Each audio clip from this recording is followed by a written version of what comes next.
Good afternoon and welcome to this special RUSI event to mark International Women's Day. This is a regular thing that we do at RUSI to mark this annual day, which is an opportunity to celebrate the economic, political and social achievements of women and girls around the world. But it doesn't feel like that right now because we once again have war in Europe and women are obviously on the front line of that war. So we are very grateful today to be joined by Ivana Klimpush-Tsintsadze, who is speaking to us from Kiev and is going to tell us about the situation in Ukraine and in particular the role of women in Ukraine as fighters in many different kinds of ways and as victims. So I will introduce Ivana in a minute. Just first of all, to note that this is an opportunity for all of you to talk to her.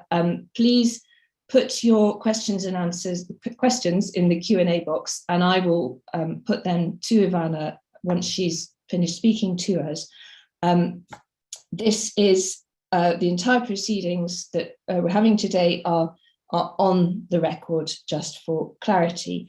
Ivana is member of the Parliament in Ukraine, and she is currently chair of the Parliamentary Committee on the Integration of Ukraine to the EU. She joined politics in 2014 and was Deputy Prime Minister of Ukraine from 2016 to 2019. So we are extremely grateful, Ivana, that you're taking your time to talk to us today, and I'm going to hand over to you straight away.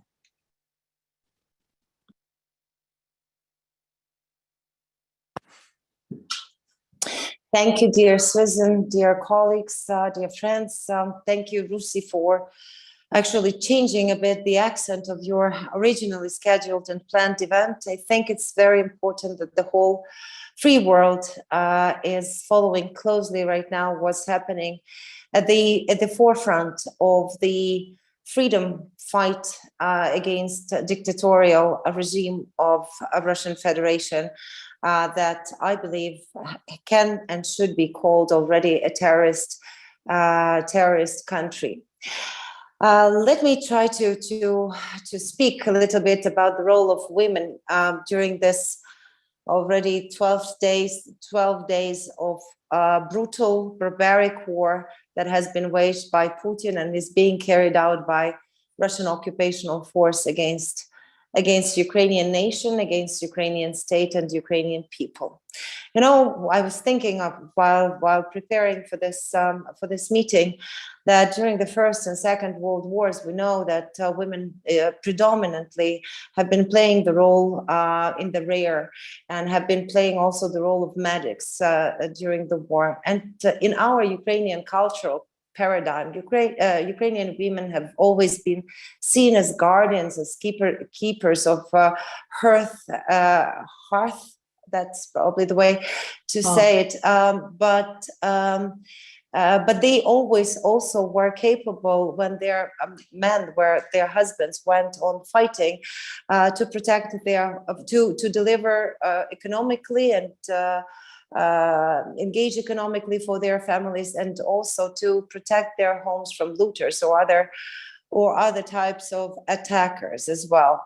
And this particular trace that when Ukrainian women are ready to become also fighters have been becoming more and more visible and more vivid after the first wave of attack of Russian Federation against Ukraine in 2014, when they illegally annexed Crimea, when they occupied part of our territories in the eastern part of Ukraine, providing the whole world with lies as if they were some saviors or some freedom fighters protecting, quote and unquote, Russian-speaking Ukrainians from attacks of the Ukrainian government, which had nothing to do with reality.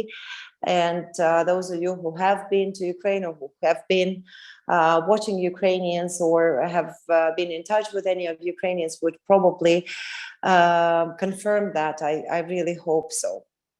But today the situation is getting even more even sharper, because Ukrainian women are standing side by side, shoulder to shoulder with men. They are picking up weapons.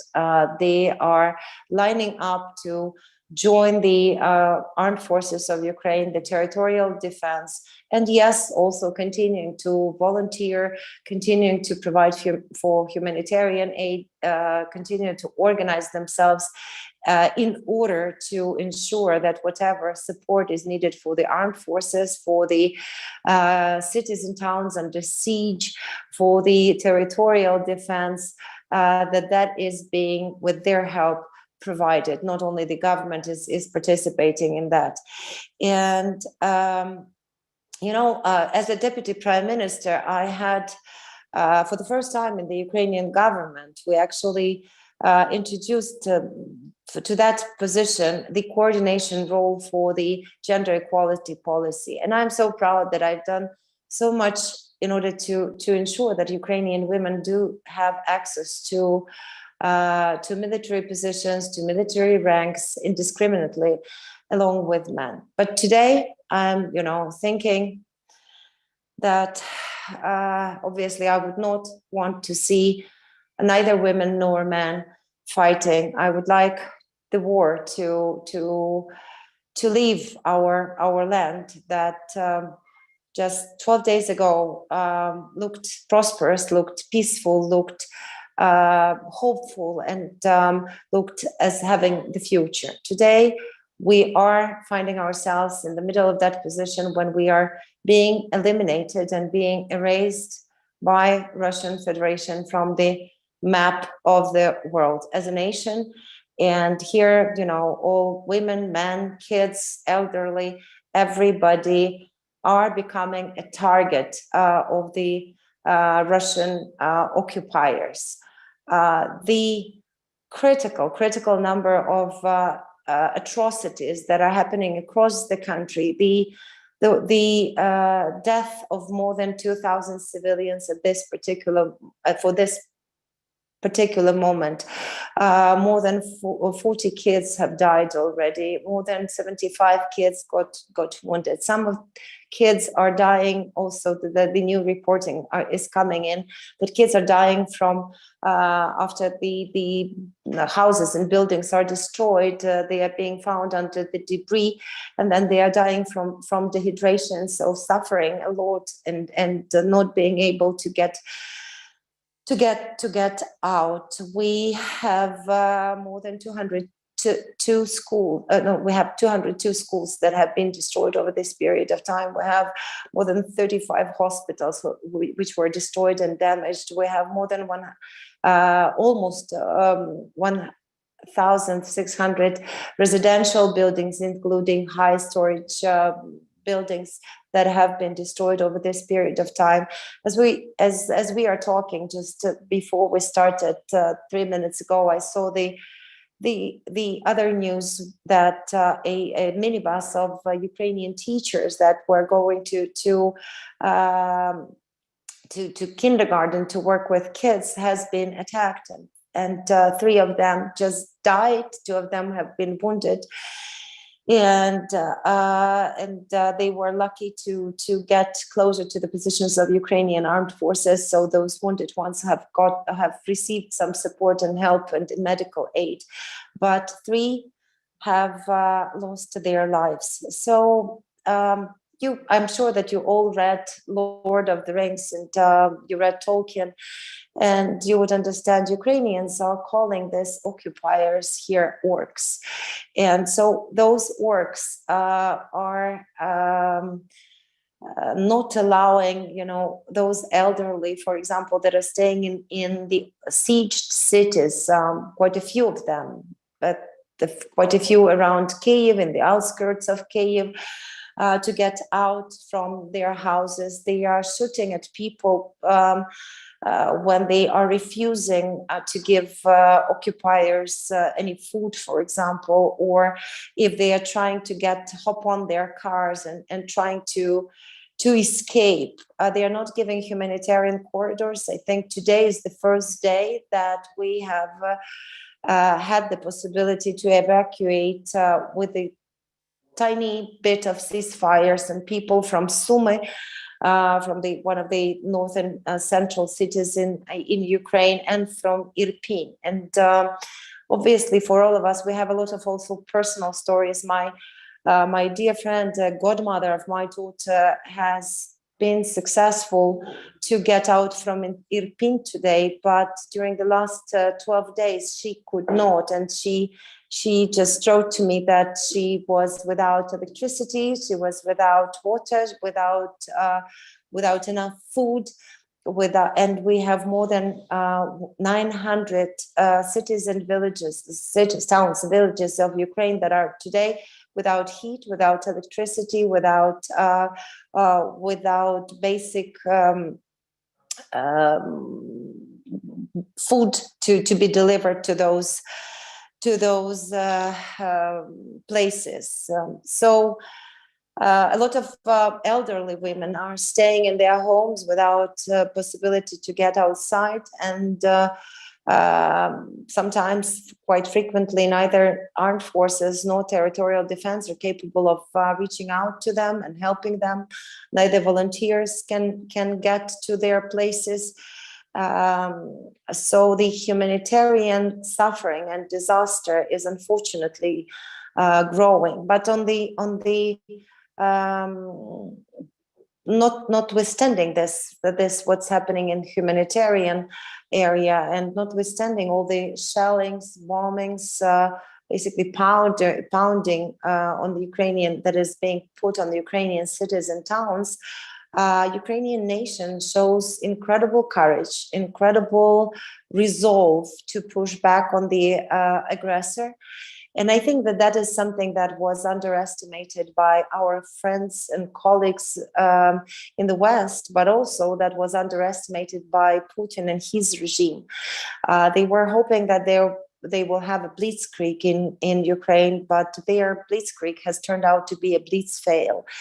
And now we are all concentrating not only exclusively on our survival and defense of the country, but we are also very much focusing on knocking on all the doors in order to ensure that Ukrainians are backed up and reinforced in our ability to push back, to fight back on Russians. And that means massive military support that should be coming from those nations that respect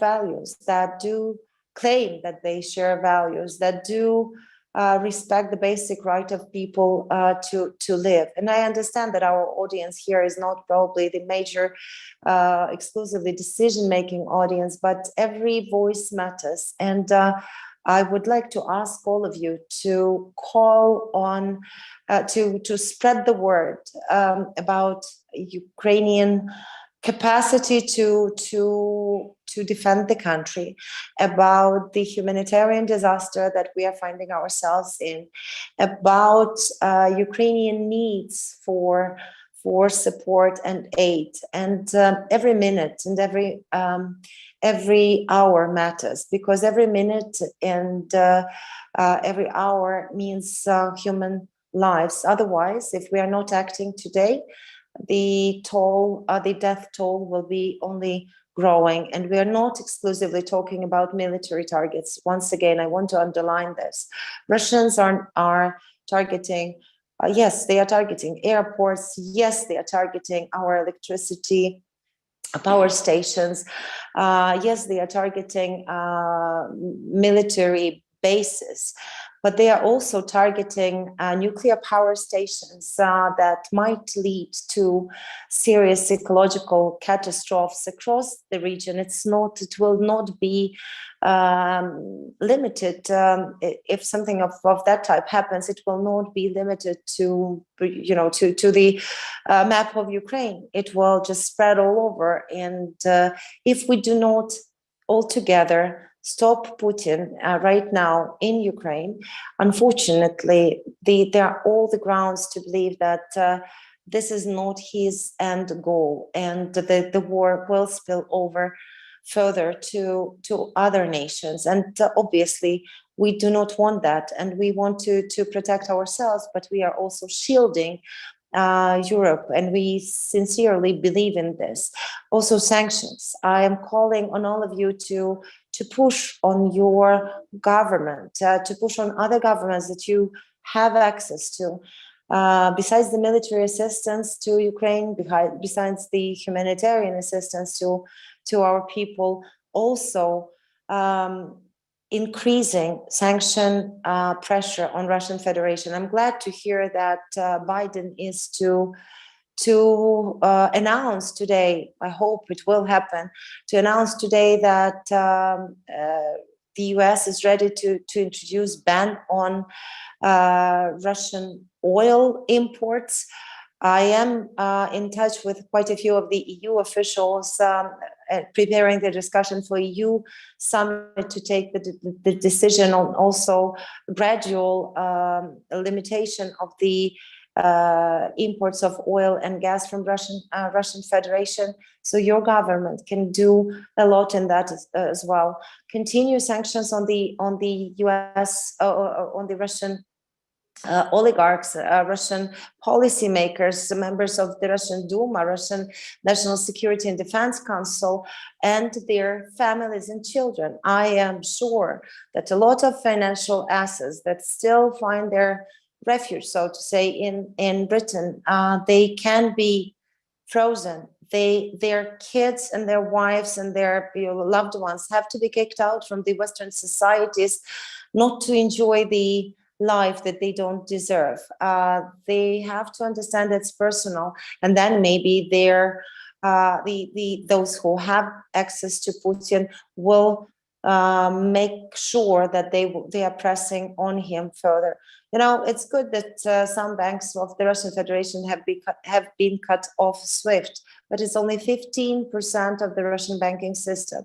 Unless the one bank of Russian Federation is connected to SWIFT, those sanctions will not work. So we are talking about Sberbank, one of the biggest banks of Russian Federation. That is something that is drastically needed. And just to finish up with this introductory remarks, I think that we all have to think how we will, after this war ends, how we will re-evaluate the degraded, I think, international organizations. We see right now on our own skin, so to say, how long does it take for international, for example, International Committee of Red Cross to open operations in Ukraine? We see that, unfortunately, they are still not here. They are still not here to provide for any humanitarian corridors and help our people to evacuate and to escape from the horrors of the war, or the decisions that are being made in the on the United Nations front. We are grateful for the UN General Assembly decision with vast majority of countries of 141 declaring immediate condemnation of our Russian actions and calling on Russia to unconditionally withdraw from the territory of Ukraine. But what is the next step? What are the movements? Are we talking already? Are we preparing a peacekeeping force to come into the country that is right now withholding the totally unprovoked war of choice that has been waged by Russian Federation? So we will have to kind of reevaluate all those direct mandates that international organizations are not using to the best of their ability, today.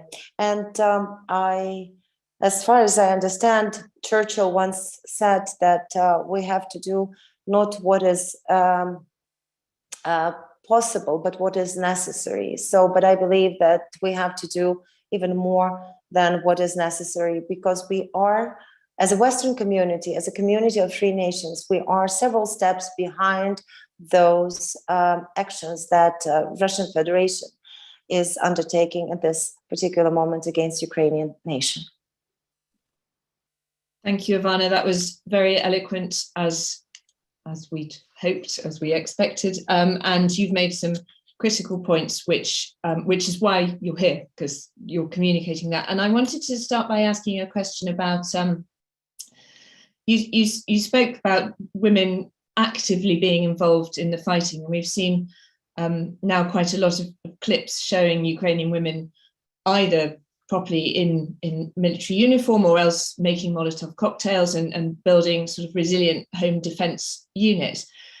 But the other war, and it's a really important aspect of the war, is the information war. And in a way, you joining us here are a part of that information war. And I have been struck on Twitter by the number of incredibly articulate, multilingual, engaged Ukrainian women who are often journalists or working for human rights organizations, and sometimes just ordinary people who are telling the story as they are fleeing from one place to another, or who are trying to counter the fake news and present the real facts to the world, which of course are fundamental to enable the right decisions to be taken. How does it feel from where you are? Are you all coordinating with each other on this? Is it a sort of general kind of outpouring of women's activism? And I use that word not in a pejorative sense, but just women being active and contributing, because it's very effective, I think. Thank you, Susan. You see, what is important to understand, I think, about today's Ukraine is that, notwithstanding a lot of differences that we had up to the 24th of February. For example, I represent a opposition political force in Ukraine. I represent European Solidarity that was in strict and harsh opposition to the Ukrainian president and monomajority that we have. But today it's about defending of the country. So at this particular moment, we are glad that at this moment we still have connection and that we still have the possibility to coordinate. So with what we are doing, we have tons of different chats where we are kind of prioritizing our message also for the among MPs, for example, for the day. And we are trying to support each other on different social media. We are trying to reinforce the messages that are coming from the government. We are trying to make our suggestions also to the government. We are coordinating with non-governmental organizations. We are not giving in on any media opportunity that we are being reached out to. For example, today I already had 7 media appearances on different media, international media, and I still have 5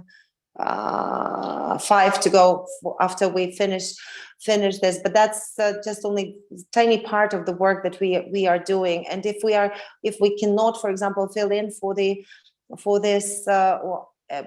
this or any other media appearance, we are trying to pass it over to each other just to make sure. It doesn't matter which party you represent, doesn't matter which besides one party that we have in the Ukrainian parliament, which is Opposition Bloc for Life, and that is the party that has been representing Kremlin interests in Ukraine. So that's the only 44 colleagues from the Ukrainian parliament that we are not coordinating our efforts with. All the others are working across the party lines. And with regard to women, just yesterday, one of our colleagues from NGO community, she reached out to me saying, I'm writing a letter to Biden because I think that this and this and this is important. And I said, hold on, why do you write it on your own? We should open it up for the politicians, for the non-governmental representatives as well, all the women.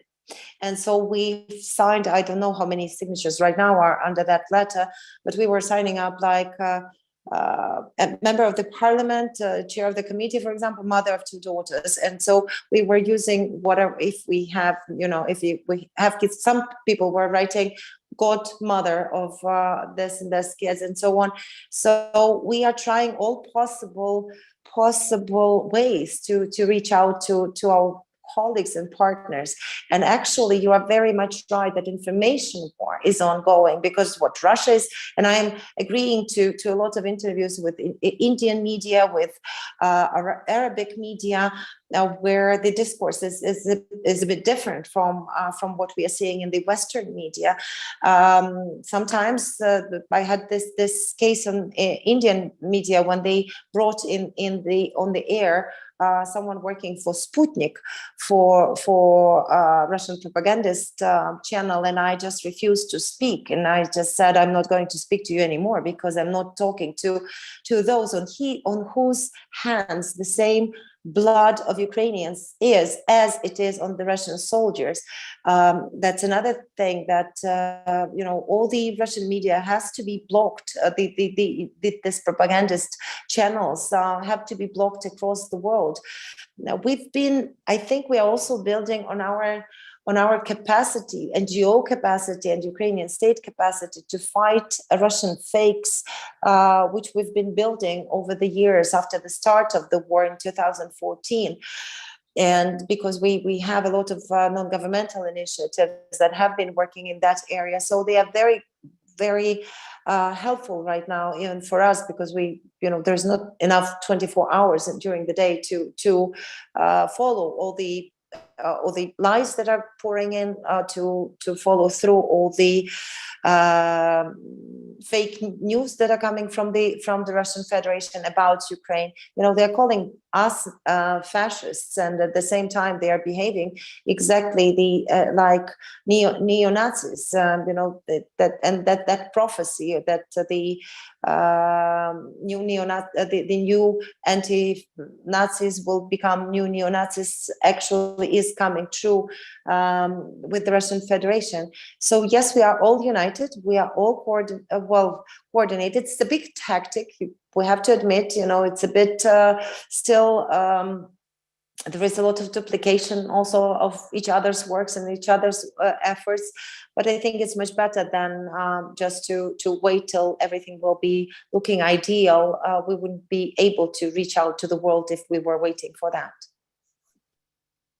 Thank you. Yes, and you're absolutely right. And in fact, I was at something this morning which said that so far Ukraine has hardly put a foot wrong in the information war. With the leadership of the president and the effort has been overwhelming in terms of building support for the country, which is fantastic, and you have to keep going. I wanted to ask actually about, I think the former Australian Prime Minister Julia Gillard said this morning in the UK, she was talking about having met President Putin, and she said, his hyper masculine approach to politics and to the world and the leadership has kind of degenerated into the situation that we have now. And I was contrasting that with the First Lady of Poland, Agata Kornhauser-Duda, sorry about that, who started this hashtag campaign today, hashtag Russian Women Stop the War. And given what you were just saying then about the difficulty of communicating with Russia, because essentially the fake news is all, it's creating divisions constantly. How possible do you think it is for women to communicate with women between Ukraine and Russia in a different way to this very masculine sort of militaristic stuff that we're hearing from Russia at the moment? Is there any hope from hashtag Russian Women Stop This War or not? I'm sorry to say I do not expect that this type of campaign will give any results. More than 80% of the Russian population is supporting Putin in his war against Ukraine. They are not receiving real information. They are limited to very few channels of information. Moreover, Russian Federation on the 11th of March is preparing to cut itself off the world internet, thus transferring to their own internal internet platform. And also they were cutting off quite a lot of different social media, also access to, for example, Ukrainian sources, as well as different Western sources. So I'm afraid that those people in the Russian Federation for 30 years, they have been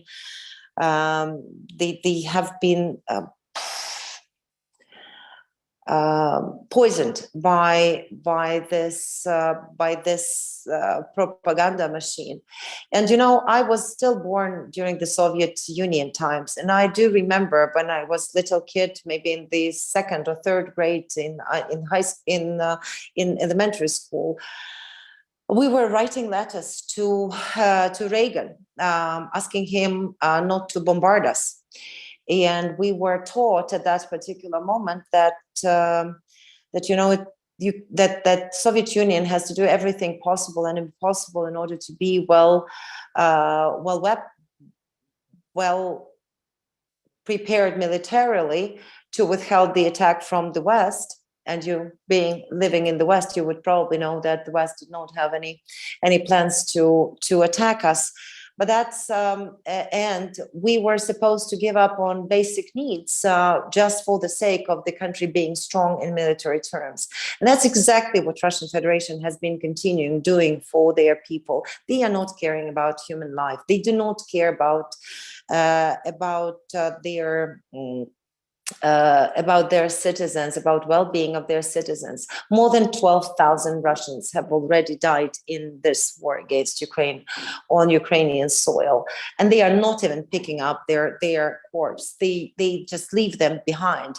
They are not interested in identifying them and bringing them back in coffins to their mothers. So that means that even mothers of those who have died in this war would not even maybe have the opportunity to say last goodbye to their sons, husbands, brothers, and loved ones, and which means that Russia will continue kind of covering up this cruelty that they are bringing on the other land, and they are accusing Ukraine of working on nuclear weaponry, on having 15 biological laboratories of NATO, whatever, or US across the country, and so on, which is total nonsense and has nothing to do with what Ukrainians are aspiring to, or what we've been working on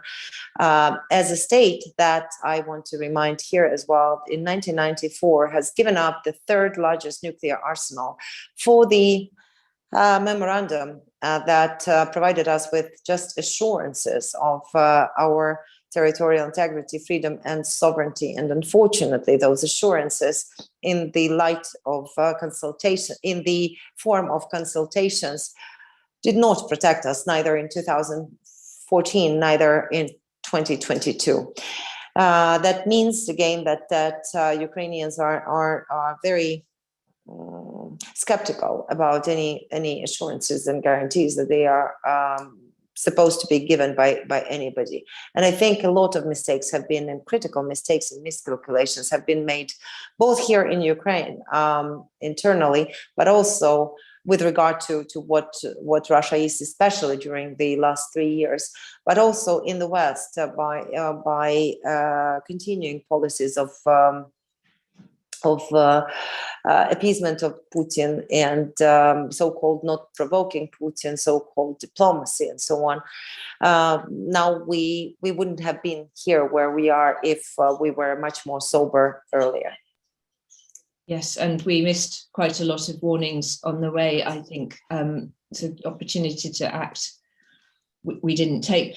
Can I, before I go to the audience questions, I want to ask you what seems like a very prosaic question, but it's like all of these things, you have to think ahead. And I was looking at the weather forecast for Ukraine for the next 4 days, and I think it's forecast to get exceptionally cold by Friday. So at the moment it's, it's approximately freezing, but by Friday it will be -10 or something. How does that, do you think we in the West, we here in Europe, understand what the implications of that will be for all those people who don't have power and or who are not in their homes, or who are traveling, who are in the countryside? Could you talk a little bit about how that feels, knowing that freezing temperature is coming? I think 77 years of peace have made it possible for everybody to forget what the war means. The war is a scary thing. The war is, I cannot tell you in words how scary it is. And if you didn't wake up to the at night to the shellings and bombardment, it's difficult to describe. It's difficult to explain what you feel in that particular moment. And with regard to, people being left without electricity, without water, without heat in this minus temperatures, that means that we will have a lot of additional victims that not necessarily would have died if there was a possibility for them to be evacuated, if those orgs would have been giving at least the humanitarian corridors for the people to leave. We have agreed twice already to the humanitarian corridors corridor for the people from Mariupol, which is sieged, which is shelled on, and where fierce fighting is ongoing, to be evacuated from there. And they signed up to that, those Russians, and then they started, when people were gathering in places to be boarding the buses, they were shelling on those particular places with people. So obviously the cold temperatures will be a yet another serious challenge for the people, for the humanitarian situation here in Ukraine. But also that from the good point of view, and that might sound strange from a woman, from a politician and so on, but I think it's good for those Russians that have come to our land, that do not have enough fuel already, that do not have enough food, because they were sent here by their authorities with food for 3 days, and that's why they're coming to our homes and knocking on the doors and asking for some bread. We are not going to feed the occupiers, and so if they get just cold and will freeze to death, that's their fate. That's why they came to our land. We are not going to protect them. We are not going to give them shelter, and I hope that this is understandable for those who have how to call it, solidarity with the people who are fighting for their motherland. Thank you, Ivana. Now I have a number of questions. Some of them are quite complicated, and some of them I think are more straightforward. And I'm going to try and do them in order. But so I think there's some focus. This is quite a scientific question about, and I think you addressed it a bit as well, about biological hazards, or the laboratories, or nuclear power stations, and bombing of nuclear power stations, leaks of radioactive materials. And I think I suppose the question is, has the Ukraine Civil Defense detected any bio or nuclear hazards arising from any of these facilities as a result of what the Russians have been doing so far? In Chernobyl power station, where that's the whole world probably is aware of, Russians have occupied that territory from the first days of the war. And what they've been doing, they have been having their airplanes and their fighter jets hanging over that territory, and from there fighting on our territory. So we cannot fight back. We cannot shell back. with the rockets, because we are wary of hitting the nuclear power station and thus creating a real additional nuclear hazard. But what we since they have occupied that territory, and since there was a lot of fighting around that territory, a lot of nuclear dust has come up. We don't have the numbers of the gosh, this is also very technological the terminology, but we do not have the exact numbers. What is the level of radiation there? Because we are not let there at this particular moment. But what we know, it's higher than it was usual, and unfortunately, MAGATE is not receiving also any information from the Russians on that particular area. So that is already ongoing problem there, and we do not have access to making the measurements over there. With regard to Zaporizhzhia nuclear power station, which is the biggest one in Europe, they are controlling the access to that electric nuclear power station. We are being told that the positive thing is that from any stress that nuclear power station reactors are shutting down.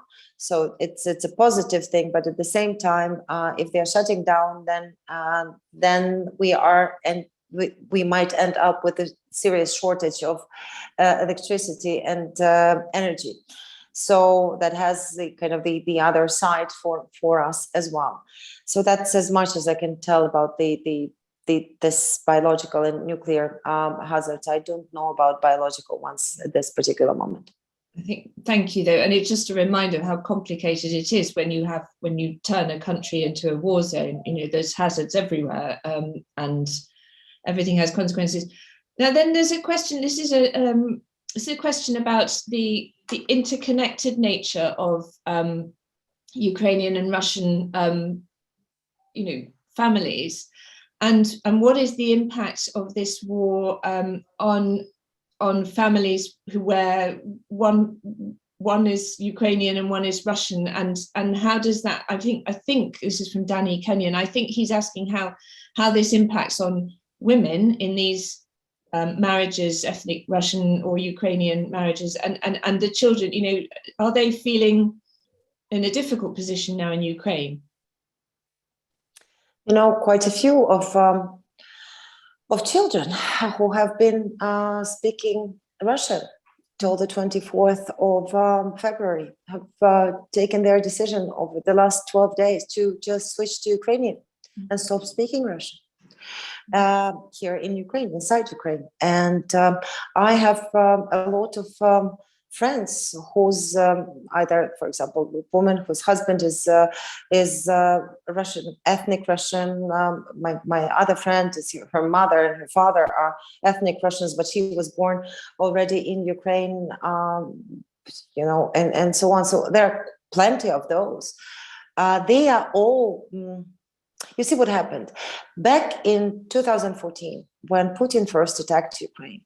He has the only good thing that he did. He has contributed to Ukrainian political nation being born. And so it doesn't matter right now for us living on the territory of Ukraine, which ethnic origin we are. My husband is Georgian, and that's why I have this difficult hyphenated last name. But he is right now, together with Ukrainians, fighting, and he was born in Georgia. He's still a Georgian citizen. He didn't want to give up his Georgian citizenship, but he is protecting Ukraine in this moment because it's his country as much as it is others. So for other nations as well. So for all those families that are multinational here on the territory of Ukraine, it's just strengthening our political alignment with the Ukrainian nation. With regard to those families that are separated, because we have quite a lot, more than 3 million of Ukrainians are living in the Russian Federation. That is different. That is different because some of them have been also bombarded with this information campaign, and do think that some crazy things are happening on the territory of Ukraine. So a lot of families have been breaking their connections because of the war that has started back in 2014. So it's just getting more and more of those factions. I think it will be very difficult, close to impossible, for Ukrainian political nation to forgive Russian state and Russian people, because we believe that Russian people, even though they are living under fear and they're being caught when and put behind the bars when they go out to the demonstrations, I think that if there were millions of them going out to the streets, it would have been much more difficult for the Russian machinery to actually continue this war. So right now, we do not see, we see just very, very few Russians who are standing up and who are crying out loud against the war. If there were massive numbers of those, we would have been better off, the whole world. And they have to stop being afraid. Yeah, and I think that the really sad fact is that because that isn't happening, then you have this hardening of both sides, which is going to have a very, very long legacy for all of us. I've got two questions which are the same from women. The first from Janice, and then the second from Carolyn Gallup here at RUSI, and they're asking the same thing. Janice says, "Thank you very much for your leadership and for speaking here today. She has spent 4 of the last 8 years in Ukraine, and she's seen how successful women have been in all aspects of Ukrainian society. And she's asking, what can we do to directly support Ukrainian women who are remaining in their country? And what can we do to support Ukrainian women who have to leave Ukraine and come to our countries to ensure that they maintain their agency and their resilience and their ability to support their homeland?" And then Carolyn's asking you to pick only one thing that we can do that would make the most difference. So that's a lot of questions there, but only one thing: how to support Ukrainian women. I think that Ukrainian women will be best supported if Ukrainian state is supported. I think military equipment, military reinforcement, and sanctions. I really think so. And that will give us protection. So all those men and women who are capable of fighting, they are going to pick up that weapon and defend the country. I think that is the way, because otherwise we can go into layers and layers of different needs and possibilities.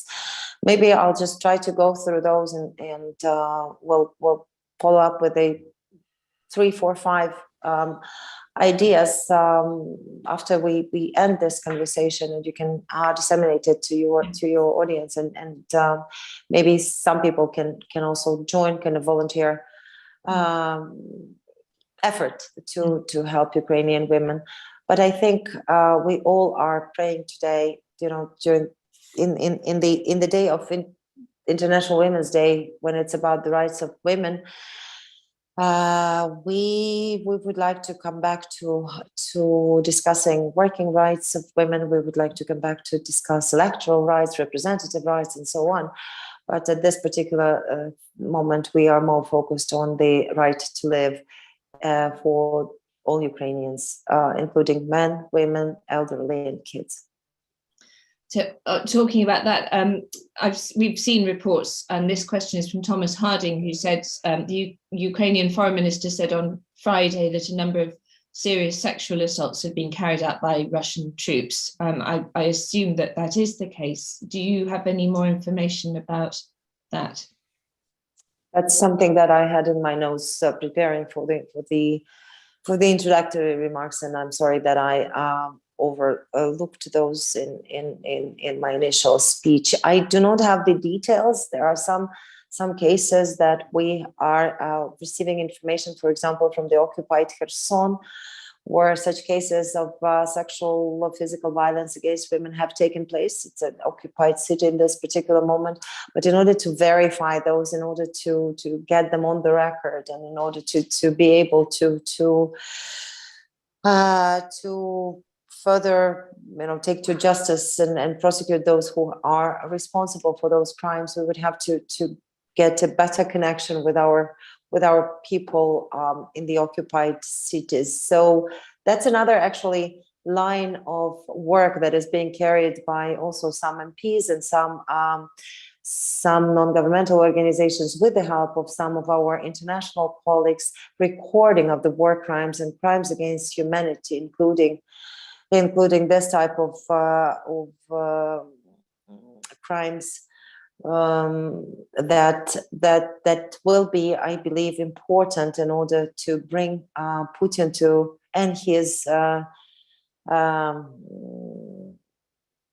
clique to the responsibility in front of the international tribunal, and make them responsible for make them prosecuted for those crimes that they are carrying out in our land, or giving orders to be carried out in our land.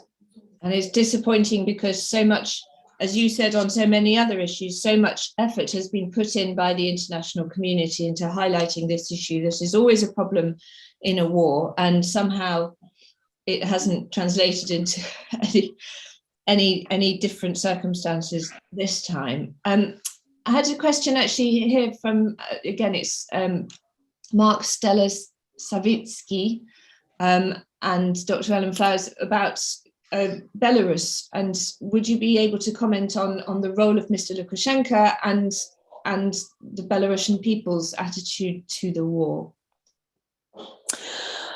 Unfortunately, Lukashenko has given up the real sovereignty of Republic of Belarus, and for the benefit of his own protection as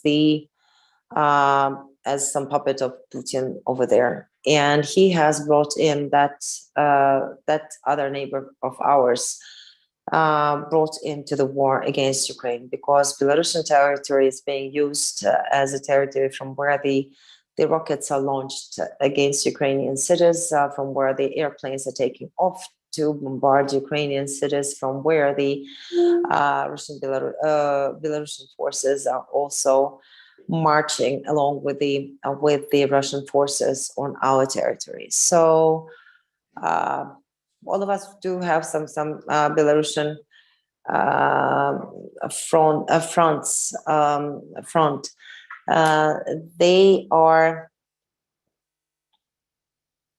in Belarus. I'm sorry, a lot of friends in Belarus.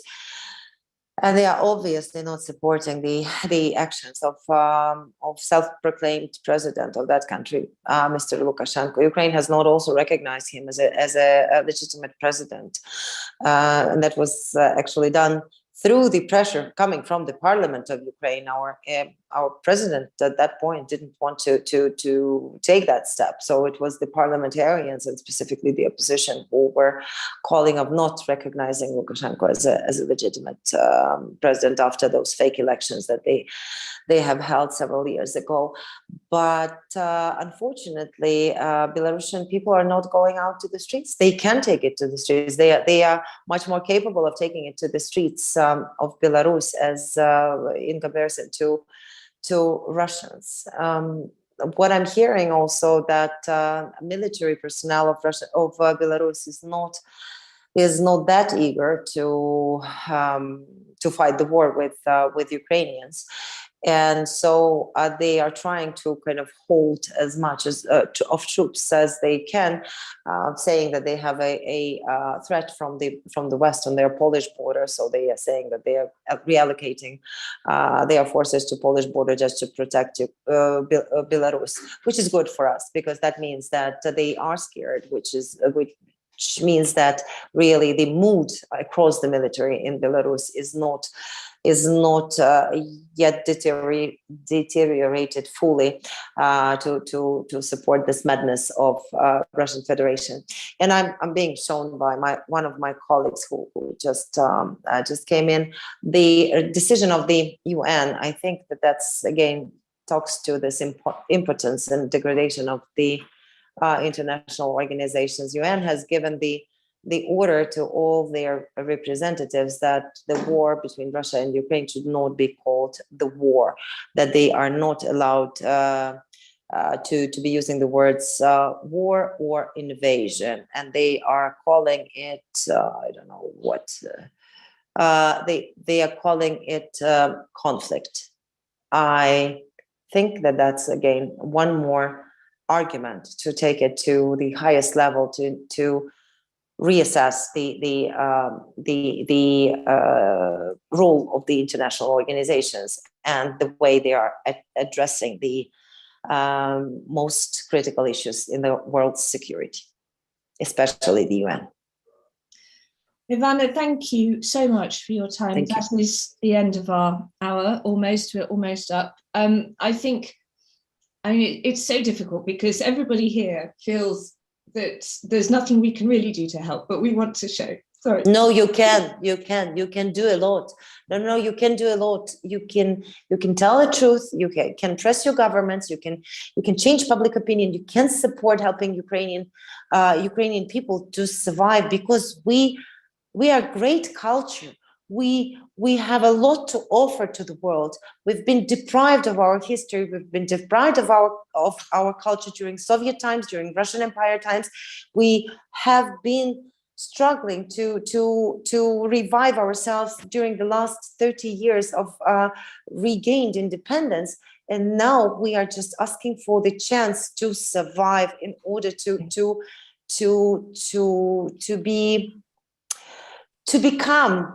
return back to the European family of nations, because we belong there. We are Europeans. We are nothing else but Europeans. And again, our victory will mean the victory of the free world. Our victory will mean that we all have preserved values and basic rights of people. I think that for this cause, you can volunteer, you can donate, you can help us to get the protective gear for our like from body armor, ending with the helmets and with radios and with communication possibilities to our territorial defense and armed forces. I can send you the list of those things that are needed. We'll be happy if we do tiny bit. We all will be saving lives, and that will bring our victory. We will win. We have to. We don't have any other choice. Lovely. Thank you, Ivana. Thank you for your strength. Thank you, You're Susan. clearly stronger than I am. So thank you. So thank you very much indeed. And I will just finish by reminding our audience that we have another RUSI webinar at 4 o'clock today. That's in half an hour's time, which will be a conversation on countering threats and future trajectories in small-scale chemical and biological weapons production. So that's a separate thing. But I'm sure, Ivana, everyone joins me in thanking you very much